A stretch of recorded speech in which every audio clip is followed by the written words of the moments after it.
Alright, Future State, one last time. We've got 6 series to talk about today, but it won't take all that long. Some of these are pretty light on Lantern stuff, but I wanted to be thorough and mention them anyway. And if I missed any, let me know. A reminder that I already covered both issues of Future State Green Lantern, as well as the first issue of Future State Justice League, and I'll link to both of those videos at the end of this one. This time I'll be spoiling Future State Justice League, Swamp Thing, Immortal Wonder Woman, Shazam, Suicide Squad, and Superman House of L. And I'm gonna save the best for last. And since we already covered issue 1 of Justice League, let's get started today by picking up where we left off with Jo and the rest of her team. If you remember, issue 1 of this book was incredibly light on characterization and development because the League has chosen to operate under rules that keep things strictly professional. And because of that, it was easy for the enemy to infiltrate and replace the League, which is why it's surprising to see Sojourner still arguing in favor of keeping their personal lives private, citing the fact that in all her travels, letting people get close only led to problems.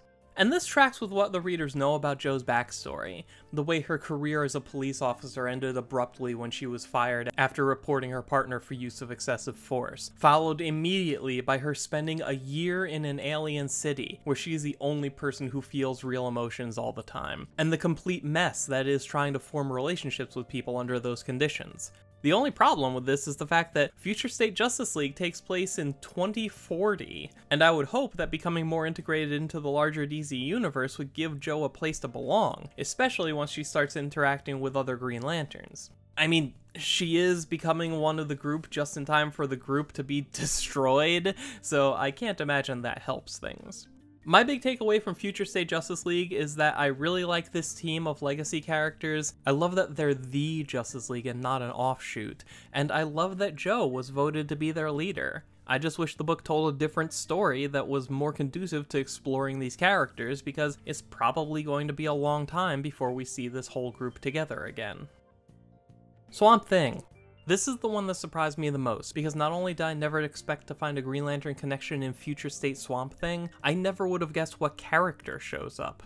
This story takes place after nature itself rose up and took the planet back from humanity, killing off most of the population so that we'd stop ruining the Earth. In retaliation, the remaining humans build a machine to block out the sun, shrouding the Earth in endless darkness, killing creatures like Swamp Thing who have replaced humans as the new dominant species. And they're doing this with the unwilling help of Obsidian, Todd Rice, the son of Alan Scott and brother of Jade. Obsidian is being held in suspended animation while they hook him up to a machine and use him as a battery. Todd's powers come from a connection to the Shadowlands, a realm made of living darkness. They're able to use Todd as an access point and project the darkness of the Shadowlands into the sky and plunge the world into eternal night until generations later, when the machines just naturally begin to break from being too old and run down. Swamp Thing is getting a series with this creative team after Future State. Does that mean this is the book Obsidian will be appearing in? I kinda hope not, unless they're going to give him a more proactive role as part of the cast. Because as much as I love seeing Todd have an important part to play in the fate of the planet, he was basically just a prop in this series. I want to see a book remind everyone how awesome Obsidian is, and I don't really care if that book is Swamp Thing or something else. Immortal Wonder Woman. Diana literally outlives everything else in the universe and wears mementos of her friends on the Justice League. She's got one of Batman's utility belts, Superman's cape, and a Green Lantern ring on a chain around her neck. But other than a personal moment in the Batcave when she takes the belt, none of these items matter much in the story, which feels like a missed opportunity. So much of what Diana's going through revolves around the finality of things and the guilt of survival. It would have been nice to see her spend more time thinking about the specific individuals she lost, instead of the bigger picture of what's happened to the universe in general. But maybe I'm just distracted by the fact that I can't stop wondering whose ring that was. I'm sure a lot of people assume it's Hal's, but I think Diana's been on the League with John longer at this point. And hell, she's more than 80,000 years in the future. It could belong to a Lantern who hasn't even been born yet, for all we know. Shazam! Each issue of Future State Shazam gives us a single panel flashback related to Green Lantern. The first is a horde of monsters emerging from the darkness as a distress call from John Stewart fizzles out, possibly showing us the moment his ring went offline when the central battery was destroyed. Now, the first place my mind went when I saw these creatures was the Spider Guild, a race of giant intelligent spiders living in the Vega system who have always been enemies of the Green Lantern Corps. They've always wanted to get the Corps out of their way, and unless I missed something, I don't think they ever got their revenge for the Corps dealing them a devastating blow during the miniseries Green Lantern Corps Recharge. So if this is the Spider Guild, it could be a really cool way to dust off an old villain group and make them a major threat. That's if it's the Spider Guild. Shazam number 2 shows John Stewart, still in his Green Lantern uniform, being attacked by some creature that doesn't look familiar to me at all.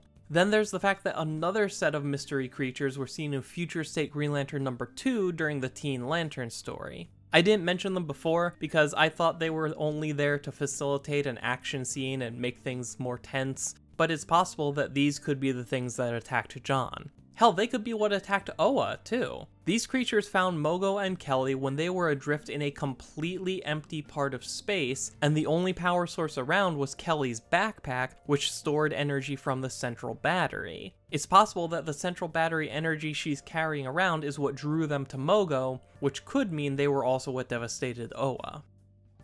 Suicide Squad.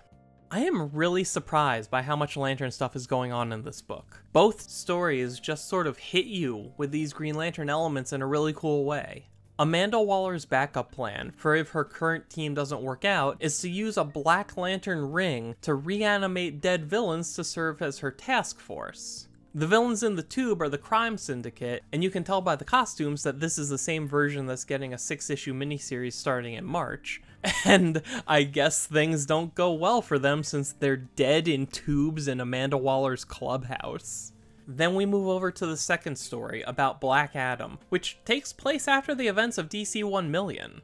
If you don't know, DC 1 Million was set in the 853rd century, 1 million months after the publication of Action Comics #1 back in 1939. Just the fact that they decided to take this opportunity to revisit DC 1 Million was a really nice surprise. This story in general is filled with cool surprises that made me really happy, and then really sad. And it starts right away with the revelation that Mogo is still around so far in the future. The Justice League is now called the Justice Legion, and there's a different Justice Legion team for every letter in the alphabet, with Mogo affiliated with Justice Legion A. They refer to him as Watchtower Mogo, and he's reporting in from the graveyard in Sector 0, which is the location of Oa, implying the final resting place of either the Guardians or the Green Lantern Corps, or maybe both. This is already way more Green Lantern stuff than we ever got from the DC 1 Million event, since it was written in a time when Kyle Rayner was the only Green Lantern in the universe and his legacy was very much up in the air. And for most of that story, it looked like the concept of Green Lantern may have ended with Kyle. That is, until a villain shot a hunk of kryptonite into the sun to kill the original Superman who'd been sleeping inside the sun for centuries, only to find out that oops, that kryptonite was actually Kyle's long-lost Green Lantern ring in disguise, which woke Superman up and made him even stronger because he has a Green Lantern ring now. And Future State picks up with this Superman flying through space wearing Kyle's ring, until he's suddenly jumped by the villains of the book, who defeat him really quickly and destroy his ring. This one really hurt. That's the same ring Ganthet handed Kyle in the alley way back in Emerald Twilight. The fact that it lasted until the 853rd century is super cool, but it's still really sad to see it be destroyed. Kinda like Mogo, who got taken out by these same bad guys off panel a few pages earlier. I'm not complaining because I wanted to see Mogo die or anything like that. It's just disappointing to get rid of him immediately after introducing him. Maybe they figured it didn't matter since DC 1 Million only really shows up in cameo appearances anyway, and this let them kill off a character without destroying any of the established Justice Legion. I don't know, it still bums me out. So just like that, Future State destroys all of the Green Lantern stuff that exists in the time of DC 1 Million. Great. Thanks. Superman House of L. Future State Superman House of L is the one I was looking forward to the most, because it introduces us to a big pile of legacy characters carrying on the Superman tradition in their own unique ways, including Blue Lantern Rowan Kent, descendant of John Kent, sister of her era's Superman, member of the Coalition of Lanterns. Right away, she makes a great first impression with her design. A standard, simple Blue Lantern uniform complemented with constructs replicating iconic Superman elements like the cape and an armored S-shield. I really like this a lot. It's incredibly simple, but it works. The only problem with the design is she has two different emblems on top of each other, and they decided to make the S transparent so you can see them both at once. The problem being that this kind of effect only looks good in a large panel where there's plenty of room to draw in all the detail. Anytime it shows up in a smaller panel, the effect gets messy and unclear. They might be able to get around the problem by just having the construct chess piece not be active all the time, or making them solid pieces instead. Speaking of constructs, it looks like Rowan has some combat training because she seems to prefer going into battle with a spear and shield, adding in other constructs as needed, like holding Doomsday in chains while she moves in to strike, or throwing a big monster at the Red King. I should mention that, by the way. Based on solicitations, I wasn't sure if the Red King was going to have anything to do with the God in Red over in Future State Green Lantern. Well, now we know it doesn't, because the Red King is another descendant of Superman who wants to embody the family legacy while also displaying all the worst traits of Kryptonian culture. But back to Rowan's ring, it's surprising how much she's able to do with it. The Blue Lanterns were originally set up by Ganthet specifically to help the Green Lantern Corps, so most of a Blue Ring's functions, like constructs, could only be unlocked by being near a Green Lantern who had incentive to keep Blue Lanterns around because a Blue Ring can amplify the power of a green one. Rowan seems to be able to use her ring freely despite there being no Green Lanterns around. If Future State is operating on the idea that the Green Lantern Corps gets wiped out, maybe they never come back, and the only way to still have a Blue Lantern Corps is to eventually redesign the rings to work more independently. I mean, they've had over 1,000 years to make changes, so no idea is off the table. Now, there's one more really cool thing about this issue, and it has to do with when all of this takes place. DC released a Future State timeline that placed both Superman House of L and Future State Legion of Superheroes as happening somewhere around the year 3000. That got my attention because the normal, non-Future State Legion book already takes place in the 31st century, which started in the year 3001, which means that the events of Future State Legion of Superheroes can't be happening all that far in the team's future. And since House of L makes a point of establishing that the entire United Planets has fallen, and the Kryptonians are the last line of defense the galaxy has against the Red King, I think it's safe to say that House of L must take place sometime long after Future State Legion. There's 1,500 years before the next point in the timeline, and House of L is all by itself somewhere in there. Why does any of that matter to us? Because it lets us do something we don't normally get the chance to very often. It lets us look ahead beyond the time of the Legion. And not only are there Blue Lanterns, but Rowan is a member of something called the Coalition of Lanterns. A coalition is what you get when different factions agree to work together towards a common goal. By using that word, she just confirmed that there are multiple different color lanterns active during an uncharted time in DC's future. There's no way to know which Lantern Corps are represented or how many of them there are, but by making the one we do see a Blue Lantern Kryptonian, not only does she play off of the sense of hope that Superman inspires, but it also makes her the perfect ambassador for this unknown future where anything can happen.